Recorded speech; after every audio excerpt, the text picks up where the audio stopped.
All right, we're back. It's part two. You found it. Let's do this. Welcome back to the channel, folks, or if you're here for the first time, come on in. We're doing a series where I'm going over my history and experiences in YouTube as a consumer transitioning to a producer of content. And it's actually been a while, over a week, since I've got to shoot one of these videos. It's been uncomfortably cold where I am for the last week or so, and we've got a few more days of really bad cold weather coming up. It's been like minus 40 with the wind out there, and it's just not fit for man or beast right now. Looking forward to this being over. Anyways, that's not why I'm all bundled up. I do have heat on in this house. This is before we get going with our regularly scheduled program. I got some wardrobe updates I wanted to share with you.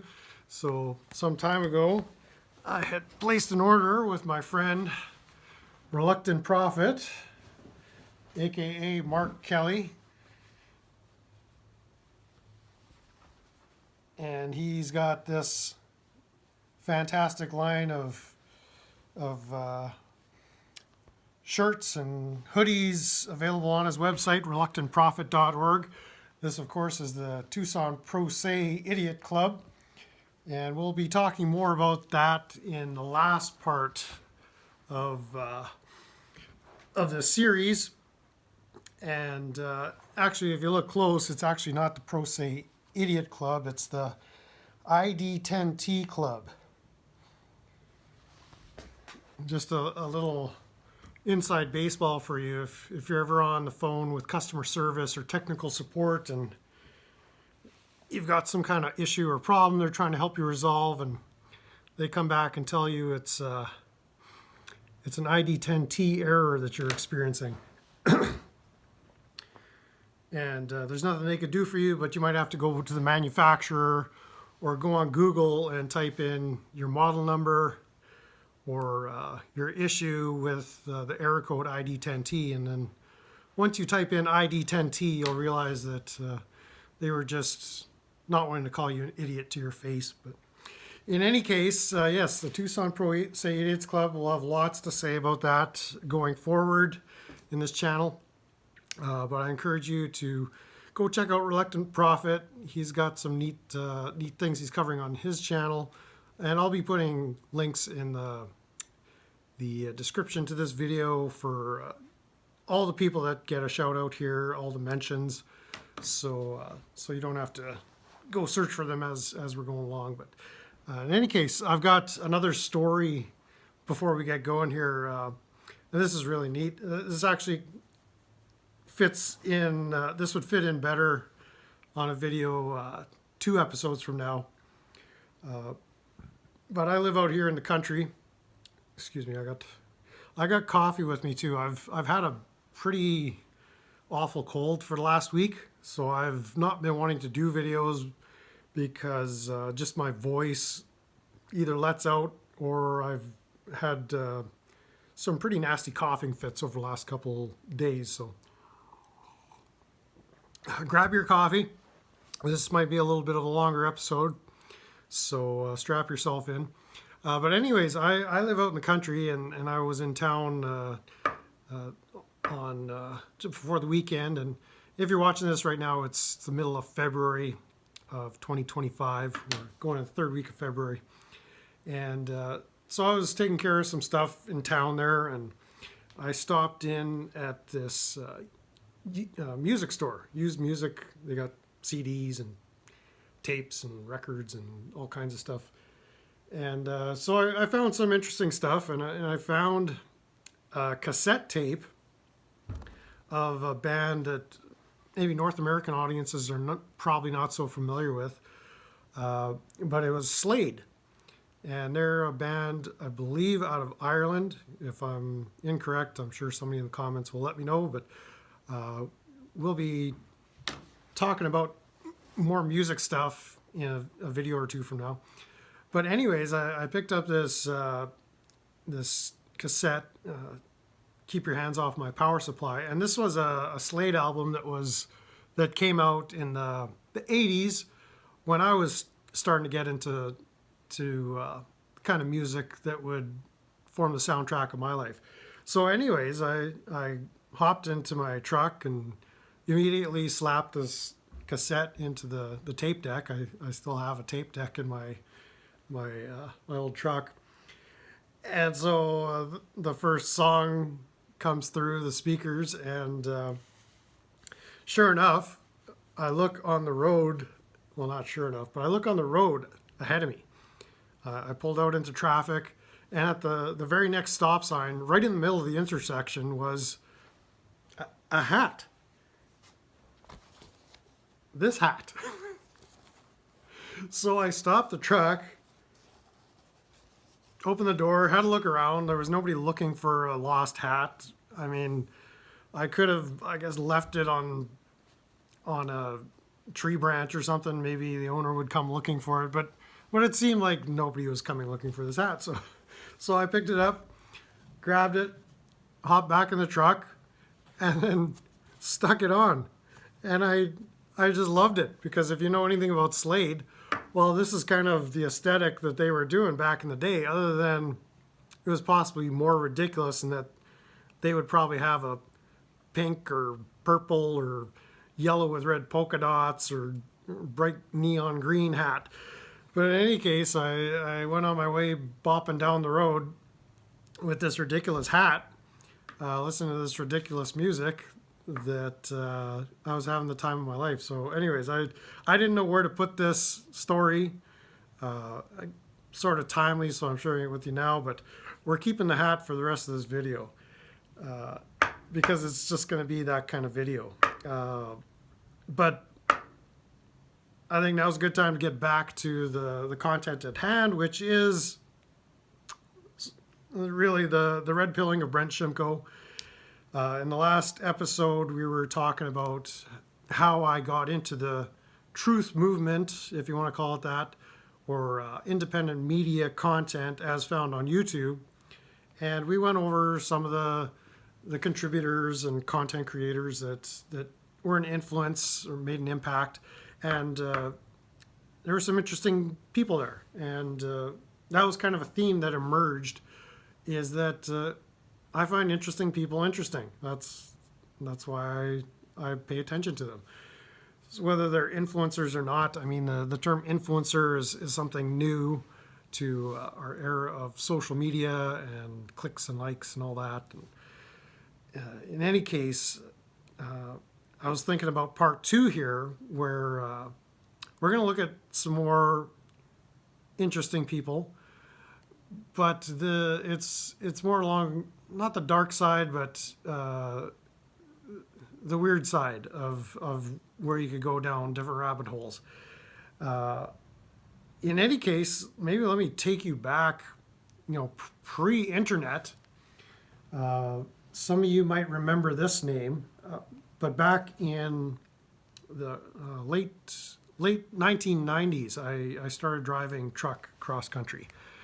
And in 1999, I got my commercial driver's license. So I was traveling all across North America, Canada, U.S. It was a blast. I was a young man, had no responsibilities at home, so I could just hit the road and go. And it was so much fun. In any case, if you're a truck driver now or remembering back then, a big part of that lifestyle is, if you're driving at night or even during the day, it's the talk radio that's available. And back then, the king of nighttime talk radio was Art Bell. So I don't know if you remember that name, but they on the Art Bell show, he would have guests and they would talk about all things conspiratorial, paranormal, controversial. Like, there was no subject that was taboo. We're not going to cover all of what he would have discussed or had discussed, or even things I found interesting. I'm sure there's lots of his material that you could look back and find either on YouTube or possibly the Art Bell website. I'll put links to stuff that I think you might find useful if you're wanting to dig this stuff up. but this was back in, again, the late 90s. And around that time, we had, the mid 90s, there was a show that came out called The X-Files. I don't know if you remember that. And they were going down that path of, all things supernatural, unexplainable. The title credits, the opening credits had that slogan, the truth is out there, and Mulder and Scully or Mulder at least was in search of truth, and Scully was there to temper his enthusiasm, and they were encountering these 3-letter agencies and all these different groups and shadow government figures, and it was all very interesting. And to me, that was kind of an exposure to see like the workings of government and how these agencies interact. I know it was all fiction, but it was all very interesting, and the subject matter was just so out there, and I ate that up, and I was quite possibly primed, as a child to take in this type of content, because that was something I was interested when I was young, Sasquatch or Bigfoot and the Loch Ness monster, and UFOs and paranormal and all these weird things, and so when the internet came around, I mean, it was just a vibrant garden of this kind of content, just waiting to be consumed. So again, Art Bell is one of those very interesting people, and he was kind of, again, a gateway drug into, or a gateway personality to find other interesting people. Now going back to the previous episode where we look at some of these alternative media figures, there's a couple that I want to mention and kind of lump them in with that group rather than today's group of characters. Let's just say that. One was a channel. There's this channel still exists. He's not posting a lot of content, but it was called Storm Clouds Gathering, and it was a kind of a different take on the news of the day from a political standpoint, also somewhat of a spiritual standpoint to some degree. But it was content you weren't going to find on the mainstream. It was even stuff that Alex Jones wasn't talking about.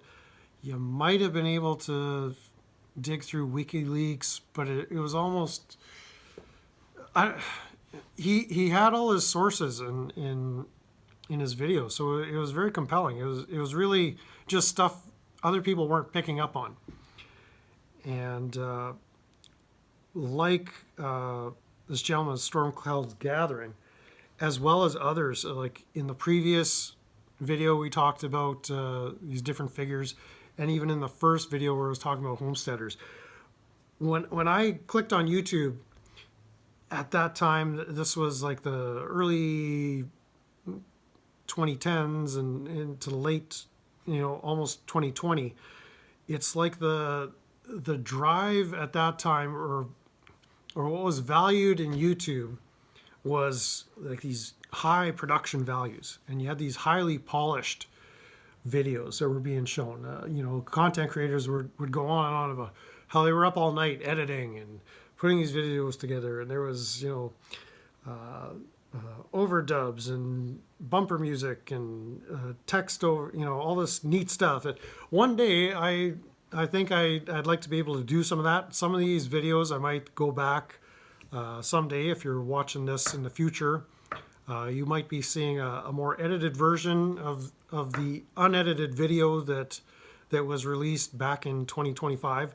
My commitment right now is to pursue this kind of unedited format, but I would like to add, maybe a little bit of bumper music that has Slade thumping away as we introduce the topic of the day, or whatever soundtrack that I need to fit my mood for that day. So we'll see about whether it makes sense to get a license to play that kind of stuff without getting copyright strikes, or I'm not so concerned about demonetization, but I'd hate for a video to be taken down because someone was angry at me for playing 10 seconds of a popular music piece. But in any case, we'll cross that bridge once we get to it. But that's just something I'd like to do.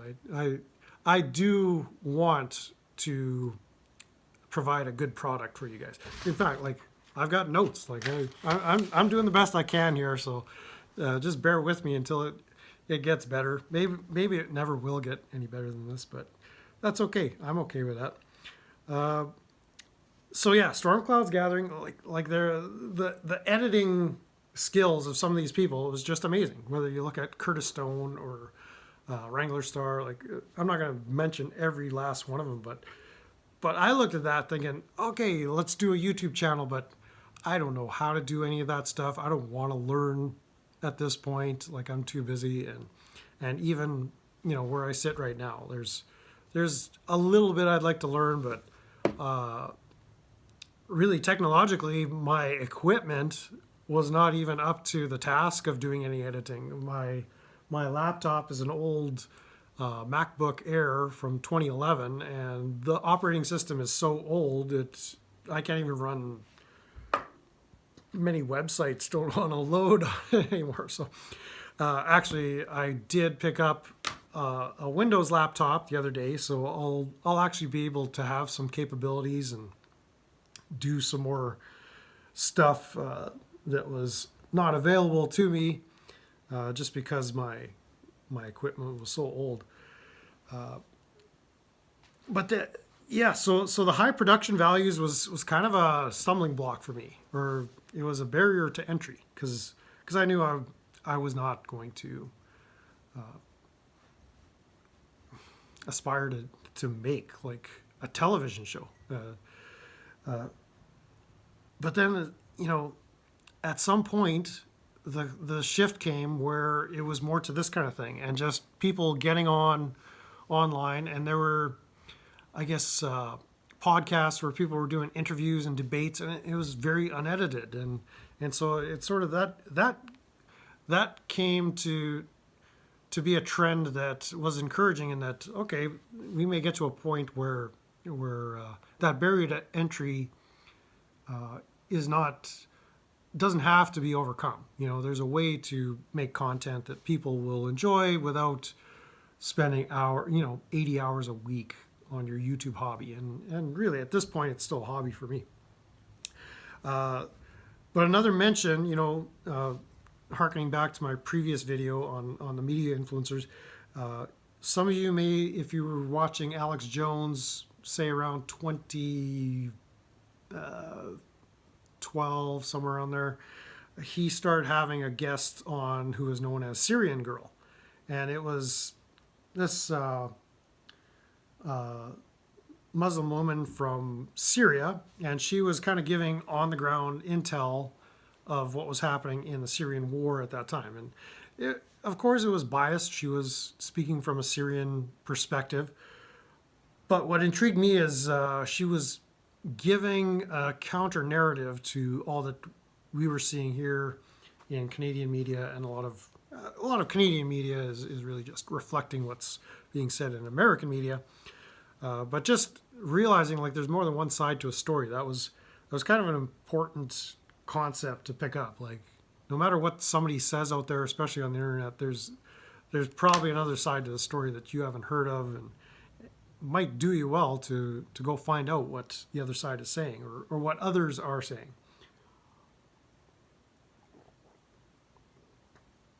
Well, this is going to be a long video. I should have brought some biscuits or something too.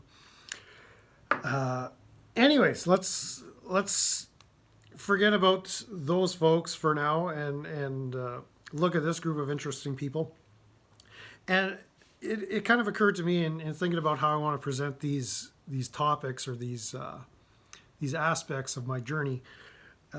Something that it occurred to me, something that I value both in myself and in others is a sense of humor. So kind of going forward, it's not going to be a focus on humorous people, but humor does play a great role in one's ability to communicate or get your message across, or to influence. We'll talk more about why that is, but I just want to put that out there that some of the folks that we're about to explore have got a razor sharp sense of humor, and that's what attracts me to some of their content. But let's say this was around, you all remember a little thing called Operation Warp Speed and whatnot, and your the current sitting president of the United States, Donald J. Trump. Well, he always came across as a humorous, troll-like character, and the ability of the commander in chief to utilize social media, Twitter especially, until he got banned, memeing his political opponents into submission, like it's genius, but borderline evil genius. And so there was a season 2 where I got I introduced like some of these meme sites as part of my way of seeing what was going on in the world. And again, the humor aspect, but also memes have been really incorporated as part of our vernacular, like how we communicate ideas. And memes are beautiful because in a single picture you can convey some very profound meaning instantly. Like the person viewing your message, like they're going to get it, or at least you're hoping so. And so I spent a good few years on these meme sites, just getting up to speed on the meme culture. Like I was never involved in Reddit or 4chan or 8chan back in the day. Like I just didn't have the time or the energy to want to explore what was going on there. But it's like out of that culture, this whole meme culture kind of arose. And I guess that's possibly the millennials and Gen Z's contribution to how we see our world today. In that memes are a very powerful thing, and so Donald Trump has utilized them, and there was a real rise of that during this time around Operation Warp Speed. And I mean, really, it was a season there, I kind of call it the purge, where so many people were being ejected from Facebook, Twitter, YouTube. Like their accounts were just being deleted for controversial topics that did not conform to the prescribed narrative. And it was really fascinating. So yeah, I mentioned in the last video, there was a migration to these different sites, whether it be BitChute, Odyssey, Rumble. There was things that arose out of that, like Truth Social and this and that. And in that season, say from 2020 to 2024, I kind of left YouTube as the primary source and went to, say, BitChute. That's where the interesting people had gone. It seemed like all the normies were left behind on YouTube, and no knock on the normies. I like them. We need them, but the people that had their speech stifled or silenced or attempted to be silenced, those are the voices I felt really need to be given a chance to be heard. So I did follow some people onto these alternative sites, and so one of them was these outspoken physician doctor named Tom Cowan, and he had an approach that was controversial, but also kind of fell into my wheelhouse of knowledge, and that I had a background of biology and microbiology. That's what I was studying at university my last time around. And his kind of premise during that whole season, if you remember what Operation Warp Speed was kind of centered around, or peripheral to, however you want to look at it. But his premise was that viruses don't exist. And so he had me coming back, because when you present the material in the way he did, it's like I can see how you could arrive at that conclusion. And there was another fellow that was kind of working hand in hand with him, Andrew Kaufman. And these guys were talking about these different alternative views in medicine.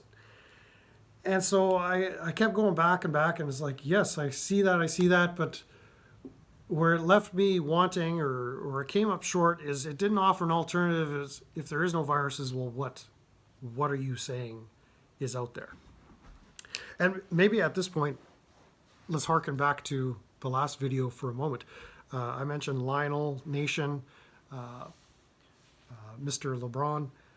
One of his, or one takeaway I got from his material, and it has to do with conspiracy theories, is the idea that it's not up to you as one who's questioning the narrative to come up with the explanation.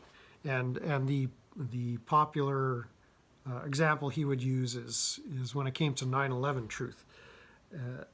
And he would say, you know, there's this story that you're telling us about what happened, and we're telling you that what you're telling us happened, that didn't happen. And so the answer to that would be, well, if you're so smart, you tell us what happened. And the burden of proof isn't on the person questioning. The burden of proof is on the one who's trying to create the narrative. And so it's a really interesting conundrum that you could find yourself in, is that you don't have to prove what happened to doubt the narrative of a quote-unquote conspiracy theory. And so Lionel would call himself a conspiracy analyst rather than a conspiracy theorist, and I kind of share that attitude. But in any case, I could apply that to Mr. Cowan and say, well, it's not up to him to provide the reality. But in something like science or medicine, it's like you do need a model of something. And when you have no model, it's troublesome for you. Like, as flawed as the germ theory of medicine may be, it's still a model. And I'm not saying I necessarily believe it, whole cloth, but I don't have an alternative, and it doesn't seem like anybody else does at this time, that at least is repeatable science. And maybe in a future video we'll talk about the power and weakness of science and the philosophy that undergirds it. But in any case, I watched these guys, especially Tom Cowan, for probably over a year, and I eventually just got fed up. I admired his lifestyle. He was living a lifestyle similar to me, clean living. He was growing organic crops. He was involved in his local farmers market, marketing different things. He had sheep and cats, and he was, trying to get some kind of animal operation going with the resources he had. And it was all very relatable to me, but in the end, it just kind of came up short. And so it was a little disappointing in that it's like hopium, right? Like you want it to be true, but at a certain point you have to realize, like, there's really nothing here. And I may as well bring this up at this point too. It's almost an appropriate point. No, actually, I'll return to this in a couple of minutes. Remind me in a couple of minutes to say what I wanted to say. But anyways, it's sort of,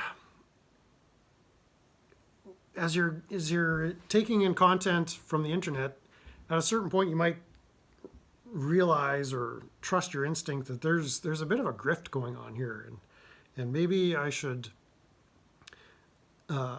explore that, or at least pay attention to that voice inside me that's kind of ringing those alarm bells. And so from from Kaufman and Cowan, I take you to the next kind of important season in my YouTube consumption watching. And this was right around Christmas of 2021. And I had stumbled across this material from Owen Benjamin, otherwise known as Big Bear. And he's an interesting, humorous character. And we're going to say more about what all goes with that. But just the timing for me, it was perfect. And the content, what he was discussing, was perfect. Because I was a little familiar with this story in that the history, as I understood, was that he had been a guest contributor on InfoWars for a short period of time. He was kind of brought in for commentary. I just very briefly remember seeing his appearances. I don't necessarily remember the content, but he was dropped fairly quickly. He became very controversial on Twitter. You'll have to go look up. I'm not going to try to remember all the things that got him blacklisted. But I did discover him on BitChute. And so he's one that had all his channels taken away from him, and he was left, as others, actually to start his own media company. And he did that. So there is a website. Maybe I'll link to it. I actually don't recommend you check out Owen Benjamin. It's, I don't know, to each his own, I guess. But in any case, at the time that I was watching him, it was, the context was that he had been in northern Idaho for some time, starting a homestead with his growing family, wife, and he had a couple of sons at that time, with more on the way. And they were raising goats and chickens and building greenhouse and this and that, and building how the family was living in a barn for during the time their house was being constructed, and he had his grand piano set up in his barn, and very talented individual. He would play the piano and sing, and he was in a season, I guess maybe he was in that season for quite a while, where he would sit at the piano and talk about the news of the day, or things that were important to him, or things that were going on in his chat as he would live stream. And he would just do a 2 or 3 or 4 hour live stream most every day. And he was sitting at his piano playing a lot of old Pink Floyd material, specifically from The Final Cut, which, I don't know, Pink Floyd fans can either love or hate that album. I in particular love that album. I think it's great. And the fact that somebody was giving it some attention. In all fairness, it is a Roger Waters solo album, but that's neither here nor there. But hearing Big Bear, belt out the post-war dream and some of these greats, there was just a sweetness to the whole thing, and interwoven with his particular humor, which was fairly biting. And he had also drawn a community of people around him that had a lot of talent too. They would take some of his live stream material and turn it into animated cartoon segments, and they're absolutely hilarious. So I guess, yeah, if you really want a good laugh, you can look up some of the stuff that was related to the Beartaria community there. But a lot of it was a grift, and this is sort of stuff I won't direct you to sources, but the internet is just rife with information of Owen Benjamin and the things he did to people that were following him, and it's just not good. Like I needed to distance myself from that. Like I didn't want that stain, or for all the good that he was saying and doing, I just couldn't justify watching anymore because the value was tainted. And like another, like, again, this isn't a bash on Owen Benjamin episode, but I recall seeing live streams from, say, 2018, 2019, where he was at a different property. I forget if it was in Idaho or where it was, but he was basically sitting in front of a camera, pounding back like White Claw beer, or I'm not even sure what it's. But he was just slamming the beers back while talking about the flat Earth. And so, yeah, thanks for reminding me. This is what I wanted to say a few minutes ago. It's like, yeah, the flat Earth thing. Let's just address that here. If you're watching this and you're maybe just include a trigger warning right now, but I came across this flat Earth stuff while I was in university. This was 2013, 2014, and it's something that had been gaining traction for a couple of years already. But for me, it was like discovering this whole rabbit hole that I couldn't even believe this stuff was being discussed. And so there were a couple of people presenting content at that time, and there were some compelling hypotheses or arguments for a flat Earth. Now, again, my background is in the sciences as far as training, so I kind of understand how you need to apply certain principles in order to make them make sense. But there were some things about this flat Earth material being presented in early 21st century that I had never considered before. And one of them was this idea that on a flat Earth, or if it was a globe Earth, how come there's no flights in the southern hemisphere that go from point to point? And like, for instance, if you were in Santiago, Chile, and wanted to fly across to South Africa, rather than go, straight across the Atlantic Ocean, you would swing up north, through Panama, towards Florida, and then possibly to Europe before crossing the African continent to South Africa. So I thought, wow, that's actually interesting. And the claim was that you could not book a flight from somewhere from point to point in the southern hemisphere. And I just used those two cities, Johannesburg and Santiago. And I thought, wow, if that's true, like, that's somebody needs to explain that. Well, I had been looking at flat Earth for a week or two, where I was considering it seriously, and it in no time at all you realize like that claim is just not true. You can book flights from point A to point B in the southern hemisphere. You can do it all the time. You can go right now on Google, whether it's Expedia or whatever flight booking site you choose. You can fly from anywhere to anywhere. You just might pay more for the flight, and the simple explanation is there's probably not a lot of people in Santiago, Chile that can fill a 767 or a big jumbo jet to make it worthwhile to fly in one leg to Johannesburg.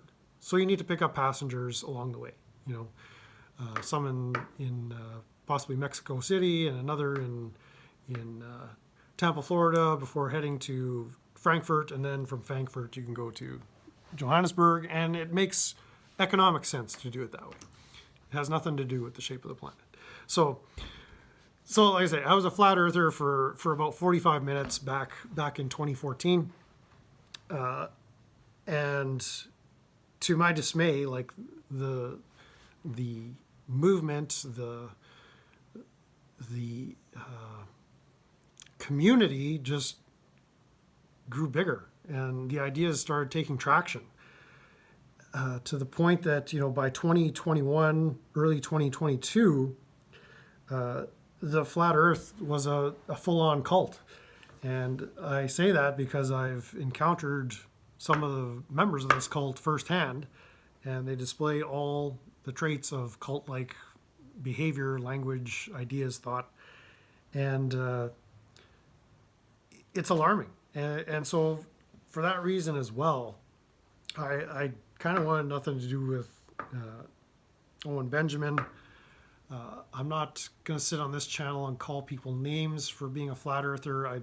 That's really not what I'm here for. But I would say, if you're unable to ascertain the shape of the world that you're standing on, based on the information that's out there, like your credibility suffers with me. Like you're going to have a hard time convincing me. Now I can overlook that, but with flat earthers, it seems like they make that their identity, and there's almost this religious fervor to evangelize the rest of the world to become flat earthers, and it's divisive. I'll just mention here too, I have a faith background. I identify with a biblical worldview and truth as revealed in the Gospels of Jesus Christ, and that's what kind of determines my filter on how I perceive the world. So we're not going to turn this into a Christian channel. I actually don't particularly like the term Christian, but again, that's another video for another day. Maybe we'll cover that, maybe we won't. There will be mentions of possibly scripture and principles as pertinent to the discussion at hand, but I'm not interested in Bible studies or leading people through a sermon or lesson per se. But the flat earthers have this persistence, and they refuse to give it up, and you try to explain to them, and this is where the cult behavior comes in. Like there's no amount of evidence you could provide that's going to sway them, that's going to show them, that's going to convince them. It's all a conspiracy. It's all a cover-up. It's all not. It's all, and so there's again this inability to apply the basic fundamentals of physics. Whether it be optics, kinematics, reference frames, mathematics. Like they just don't have the foundation, and I'm not faulting them for that. But when you try to sit them down and explain thoughtfully, lovingly, caringly how they're in error, you just get attacked and called names. And I'm not interested in that. I'm not interested in a relationship with people like that. You can go live on your flat earth. That's fine. A friend of mine has a great response to that. When someone brings up flat earth, he'll look out the window and say, yeah, it looks flat to me. And that kind of ends the discussion. But yeah, with Big Bear, Owen Benjamin, there were, like he had this reputation for just burning bridges and destroying relationships with people that disagreed with him. One of them was a fellow Canadian here. She was, again, a former YouTuber, ended up on some of these alt sites. Her name is Amazing Polly, is her Twitter handle, as well as how you'll find her on BitChute and possibly Odyssey. Polly St. George, I think, is her name. I'm not doxing her, like it's on the internet, but you could look up Amazing Polly. She makes videos from time to time, and again, a very detailed analysis of some of the stories that people are covering, almost in a Whitney Webb kind of style. If you're familiar with her work, Whitney Webb would be kind of in the sphere of James Corbett, who got mentioned in the last video. But back in 2020, presidential election, there was something that arose on the horizon called QAnon. I'm going to use that phraseology lingo here. If that's problematic, well, that's so be it. But it seems like I don't have all the details, but Owen Benjamin was fiercely opposed to Q people, and understandably so. But the manner of attack on people that have opinions was just over the top. And so Amazing Polly ended up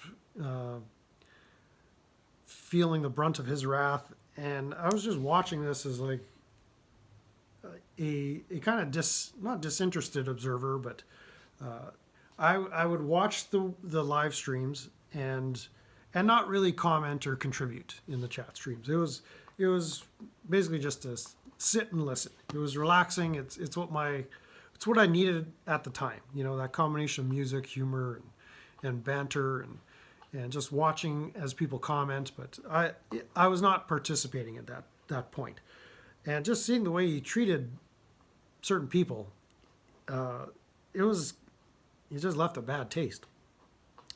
And then, so following kind of the QAnon controversy and other controversies, we had back in 2022, if you remember, here in Canada, the Freedom Convoy. Freedom! And I actually side with Owen Benjamin on his take of the Freedom Rally in that it was kind of fake, or there was a fakiness to it. Remember, I used to be a truck driver, and the premise was we're going to have all these truckers and trucks converge on Ottawa, Canada, which is our capital city, and outside our House of Parliament, and protest the poor treatment that truckers were receiving at the hands of the government by being forced to do stuff they didn't want to do. So in any case, you had people that were all on board, and of course I'm on board for freedom. Like I want nothing more than people to be able to make their own choices on what's going to give them life, liberty, and the pursuit of their own happiness. But there was something that didn't set right about the Freedom Convoy, and I agree with Owen. It's like, you're a truck driver, whether you're an owner operator or a company driver, you can't just drop what you're doing and go sit in Ottawa for 3 weeks while your family sits at home and you're drinking, maple syrup smoothies and pizza parties and bouncy castles. Like bills got to get paid. Freight has to move, and so the crowd that converged on Ottawa seemed like there were no real truckers there. I mean, there were, obviously, there were truckers, but it wasn't a trucker rally. And I remember how it was covered in Canada on some of the media, in that they were saying, oh yeah, we just saw the convoy pull by on the Trans-Canada Highway on its way to Ottawa. And this was somewhere in the prairies, I think it was Medicine Hat, Alberta. And they said it took an hour for the Freedom Convoy just to get past Medicine Hat. Well, okay, the speed limit on the Trans-Canada Highway is 60, 70 miles an hour, so you're thinking an hour-long convoy. Well, that must be tens of thousands of vehicles. Well, they didn't quite cover it correctly in that, and it was being marketed or presented to the public as, yes, thousands and thousands of vehicles. Well, yes and no. Like the speed limit through town in Medicine Hat is only 30 miles an hour, and there's stoplights right on the Trans-Canada Highway. So for a group of any number of vehicles to pass through there in about an hour, well, that's a large size group, but it's not tens of thousands of vehicles. I mean, we don't have the infrastructure in Canada to accommodate tens of thousands of vehicles that need to be gassed up and people need to be fed along the road. Like, you weren't going to get from Vancouver or wherever they started to Ottawa in a timely manner. Just because we don't have the parking spaces at the truck stops, we don't have enough truck stops to do anything like that. So when the convoy actually did materialize, it was a number of trucks and a number of smaller vehicles and supporters, and then people made their way to Ottawa. But this was kind of being portrayed as a horde is converging on Ottawa, and as a result, the Trudeau government invoked the Emergencies Act, and even now that decision has been struck down and consequently appealed to the Supreme Court, and so it was an interesting time, but there was a fakiness to it, and if you look at some of the leaders, if you look at some of the fallout, there was the Coots Four and Pat King and Tamara Litch and this other fellow barber. They were all facing charges for, they're calling for life imprisonment for mischief. It just is nonsense. These legal findings were so far out there that it begs belief that any of this was real. And so I sided with Owen on this, but Curtis Stone, the urban farmer, off-grid with Curtis Stone, he felt the need to challenge us and say, oh no, this is legit. It's organic, homegrown. It's the real deal. And so he kind of entered into a series of back and forth with Owen, and it kind of culminated with an online debate in one of the live streams, and they both made fools of themselves. It was embarrassing. I was embarrassed for both of them. Maybe I'll put a link to that exact video just so you could see how distasteful it was. But I stopped watching both of them after that. I just had no stomach for any of that. Their behavior was just so inexcusable on both sides. And so I just walked away. It's this could have been a really cool thing, but when you take the flat earth and the way he abuses people he calls his friends, the way he abuses his followers, and I'm talking financially as well. I'm not getting into anything that's not out there on the internet that people have had controversy. It's inexcusable behavior. So the term grifter certainly applies in this case. So kind of that didn't inspire me so much. It kind of left me in a place where I was getting blackpilled by, the end of 2022, 2023's we need to get some people really that know what's going on in front of people, and so I kind of miraculously stumbled across a fellow in spring of last year, 2024. And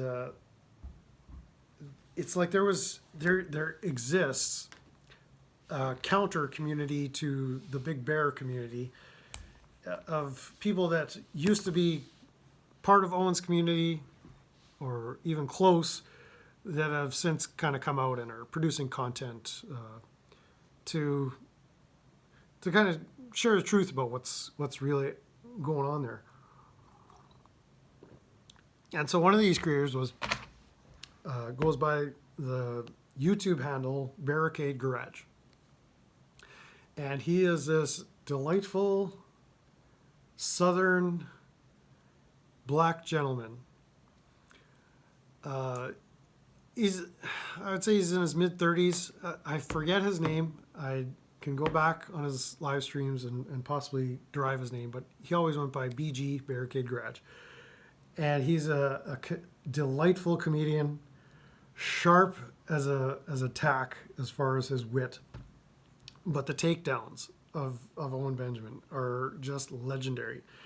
And so I started tuning in and just howling with laughter at the things that were coming out. And it wasn't at Owen's expense. It was sort of, yes, somebody is kind of sharing the goods here. Like this needs to be put out into the universe for all to see, for all to judge. And so BG, Barricade Garage, like he had this interest in vehicles and cars and mechanics, and we're going to be covering cars, mechanics, motorheads, gearheads in the next episode as we kind of draw this one down. And so he had a lot of repair videos earlier in the day where he was just showing repairs that he would do. And then he was doing these live streams, and then he was doing some shorts and bits and little comedic takes, and then kind of long format live streams where he would just go on about his experience with the Barataria community and the relationship he had with Benjamin, and it just kind of, in the place I was in, I was feeling so empty. And Barricade Garage was almost coming alongside me saying, like, no, it's all good. And I see that now. Like, the time I spent watching some of these guys, it wasn't time wasted. I got something from it. But I also walked away feeling like I needed a shower. And you just, it was almost a sense you couldn't wash the crowd away. But in any case, Barricade kind of washed me clean with his incredible humor and his style, and for a younger man, the wisdom that he carries. So I almost look to him as an older brother. Some people would say he's got an old soul. He's spent time in prison. He talks about that openly. He's very well read. He speaks well. He's entrepreneurial, and he had a presentation style throughout 2024 where he would gather a couple times a week to do a live stream. Just, this is what I'm doing this week. This is what we're talking about. What you folks want to talk about. And it was just him, a selfie stick, and his camera in his backyard, and he would just chat. And it's very similar to the format of what we're doing here, only I'm inside the house instead of the backyard.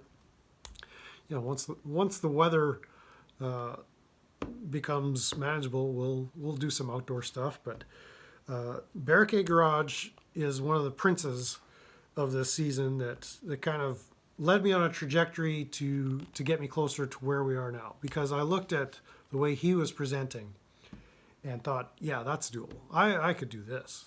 And it was at that time that I started commenting in chats.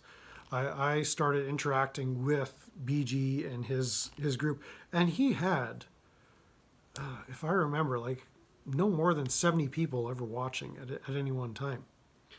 You know, he's got some views on his older videos, but during a live stream, it was a very small community, but you felt welcomed in there, and so it kind of encouraged me to start offering my opinion and offering my humor to the conversation. And it kind of opened up a whole new experience for me as a YouTuber. I think we're getting close to my limit of my energy, and you're probably had enough by now. So we'll leave it on that on a good note. Barricade Garage. I encourage you to check him out. Unfortunately, I don't see him making any videos for the last several months. So don't know if something's happened to him. I look forward to seeing more from him. By all means, you can go check him out. You can check out some of these others that deserve shout outs. Some deserve shout downs. Hopefully you got something out of this.